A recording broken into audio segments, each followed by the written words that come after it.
the business was always sort of a part of our lives. My dad was my first mentor.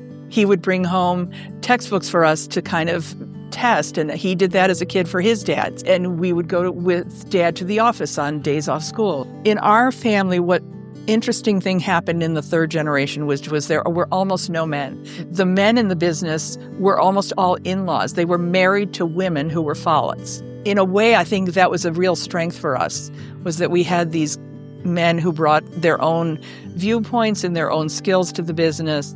The third generation women were so strong. They never let up on their expectations that women would have a role. I think it's probably true that when they first went on the board, there weren't too many businesses that had women on the board. It was very important for the women, who almost all were owners of the company, to know what was happening with the business and to feel like they had a stake in it. By the time my generation came along, there was no question that women were going to be on the board. I got involved with the Family Council when we first set it up, and that was actually through Loyola Family Business Center that we sort of initiated that. I was kind of a family representative, leadership in the Family Council. Then I was on the board.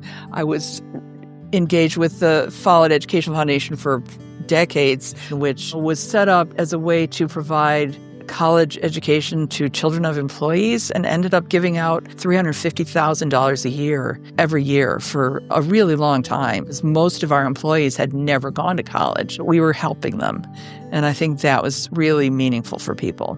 When we were still doing family annual meetings, I was in charge of organizing activities for the kids. It got to be so that people across multiple parts of the company and multiple generations knew me. And I liked that role. I think the role of women always in our company has been as sort of connective tissue. If you look at the history of the Family Council, women understood very clearly what the purpose was, which was to sort of take the family out of the boardroom and give it a role to play that wasn't impacting the business, but was also meaningful. As your family gets bigger and bigger, you do have to give people a legitimate reason to care about the business.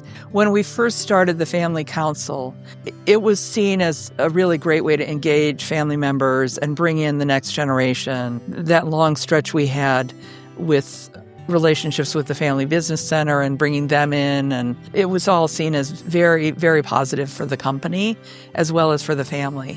Over the years, I've become kind of the repository for family photos, and then negotiated this deal with Loyola to get the archives moved. So many of my roles were about communication and also just speaking up, not being afraid to speak up in the room. That's a quality that almost everybody in our family has. Things just evolve over time, and we were lucky that we were able to have a big impact, for sure.